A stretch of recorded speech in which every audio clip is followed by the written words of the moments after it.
नन्ही जादू की दुनिया। चुड़ैल पार्ट 1। ऊंची ऊंची पहाड़ियों और घने जंगल से घिरा हुआ भैरवगढ़ गांव काली पहाड़ी के ठीक पीछे था। काली पहाड़ी यानी मौत का घर। भैरवगढ़ गांव तक पहुंचने का रास्ता बेहद दुर्गम था। लगभग 24 घंटे घने तूफान और तेज हवाओं की वजह से वहां के वीरानी माहौल की कहानियां लोगों के दिलों को दहला देती थी। ऐसे बहुत कम लोग थे जो भैरवगढ़ गांव तक जाने की हिम्मत करते थे। लोगों का कहना था कि इस गांव के आसपास बुरी आत्माओं का साया मंडराता है। गांव के रहने वाले लोगों ने वैसे तो अपनी आंखों से किसी बुरी आत्मा या साये को नहीं देखा था, लेकिन गांव का बच्चा बच्चा इस बात को महसूस कर सकता था कि गांव के ऊपर कोई तो खौफनाक साया मंडरा रहा है। और उसकी वजह ये थी कि उस गांव में जैसे ही कोई लड़का 18 साल का होता, उसके 18वें जन्मदिन की रात ठीक 12 बजे अकस्मात उसकी मौत हो जाती। हर बार ये मौतें बड़े ही रहस्यमयी ढंग से होती, और इस बार सरपंच सुमेर के बेटे को 18 साल होने में अब बस 15 दिन बाकी थे। अजी सुनते हैं, हमारा बेटा भी कुछ दिन बाद 18 साल का हो जाएगा। कहीं वो डायन उसे भी खा गई तो? कैसी बातें कर रही हो? जब वो इस गांव में ही नहीं है तो कोई भी डायन या बुरा साया उसका कैसे कुछ बिगाड़ सकता है? उसे कुछ नहीं होगा। हाँ जानती हूँ, आपने उसे पढ़ाई के बहाने इस गांव से बाहर निकाल शहर भेज दिया है, लेकिन ये भी तो सच है ना कि वो बार बार यहाँ आने की जिद करता रहता है। वो चाहे कितनी भी जिद कर ले जानकी, पर मैं उससे इस गांव में कभी वापस नहीं आने दूंगा। मैं नहीं चाहता कि गांव के दूसरे लड़कों की तरह मेरे बेटे की भी अजीबोगरीब ढंग से मौत हो जाए। कभी कभी तो लगता है कि हम सब गांव वालों को हिम्मत करके अपने गांव को इस बुरी आत्मा से छुड़वा लेना चाहिए। लेकिन कौन जानता है आखिर वो खतरनाक साया किसका है? वो काली आत्मा कौन है जो रातों रात हमारे गांव के लड़कों को निगल जाती है?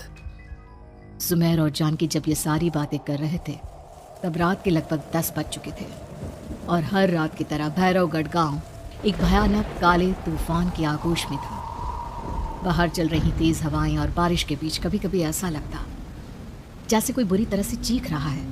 किसी के तड़पने और चीखने की आवाजें गांव के कानों में बार बार टकराती, पर वहां रहने वाले किसी भी औरत या आदमी के अंदर इतना साहस नहीं था कि वो अपने घर से बाहर कदम रख के उन आवाजों तक पहुंच सके। सो जाओ जानकी, और घर के खिड़की दरवाजे कसकर बंद कर दो। अब जानकी सब खिड़कियां ठीक से बंद करने ही लगती है कि तभी उसे अपने घर के दरवाजे पर जोर जोर से खटखटाने की आवाजें सुनाई देती है। इन आवाजों को सुनकर जानकी और सुमेर के चेहरे डर से पीले और हाथ पैर ठंडे पड़ जाते हैं। जानकी, जानकी, इतनी रात कौन होगा? पता नहीं, ऐसा लग रहा है कोई बुरी तरह से दरवाजा खटखटा रहा है। अरे हाँ, पर किसी की आवाज भी तो नहीं आ रही। क्या करूं? दरवाजा खोल लूं या नहीं? कहीं ऐसा ना हो कि किसी को हमारी मदद की जरूरत हो। लड़खड़ाते कदमों से सुमेर दरवाजे के करीब जाता है और अपने कान को दरवाजे पर रख धीरे से आवाज देते हुए पूछता है, कौन है वहाँ? तभी एक बेहद डराने वाली आवाज उसके कानों से टकराती है। दरवाजा खोलो, दरवाजा खोलो, वरना आज की रात इस गांव में कोई जिंदा नहीं बचेगा। मैं जानती हूँ तुम्हारा बेटा 18 साल का होने वाला है। अगर उसकी जान की जरा भी परवाह है तो दरवाजा खोल दो। इस आवाज को सुनते ही सुमेर घबराकर पीछे हट जाता है और जानकी को पूरी बात बताता है। नहीं, वो डायन हमारे घर तक तो नहीं पहुंच गई। अब हम क्या करेंगे? मुझे दरवाजा खोलना ही होगा जानकी। मेरे पास अब कोई रास्ता नहीं है। इतना कहकर सुमेर डर से अपनी दोनों आंखें कसकर बंद करता है और कांपते हाथों के साथ झटके से दरवाजा खोल देता है। तभी किसी के जोर से हंसने की आवाज सुमेर और जानकी को सुनाई देती है। उस आवाज को सुन दोनों दरवाजे की तरफ देखते हैं और सामने अपने बेटे राहुल को खड़ा देख दंग रह जाते हैं। राहुल के हाथ में उसका मोबाइल होता है जिसमें से वो आवाज बज रही थी। ये क्या मजाक है? और तू यहाँ, तुझे मना किया था ना गांव में आने को, समझ में नहीं आता क्या? 18 साल का होने वाला है तू। माँ, आप लोग भी पता नहीं किन अंधविश्वास भरी बातों पर भरोसा करते हैं। क्या मैं अपने घर नहीं आ सकता? आप लोगों से नहीं मिल सकता? देख बेटा, हमने तुझे किसी वजह से ही इस गांव से दूर रखा था, और यहाँ आकर तूने अच्छा नहीं किया। चल, मैं तुझे अभी के अभी वापस शहर छोड़कर आता हूँ।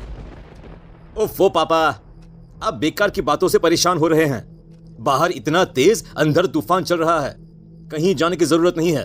मैं बस आप लोगों से मिलने आया हूँ, कुछ दिन रहकर चला जाऊंगा। दिमाग खराब हो गया है इस लड़के का, नहीं जानता कि इस गांव में ये सुरक्षित नहीं है। किसने कहा था तुझे यहाँ आने को? ये आवाजें सुन, बाहर से जो आवाजें आ रही है तुझे सुनाई नहीं देती क्या? अरे माँ, जब जोर से तूफान चलता है, तेज हवाएं चलती हैं, तो इसी तरह की आवाजें आती हैं।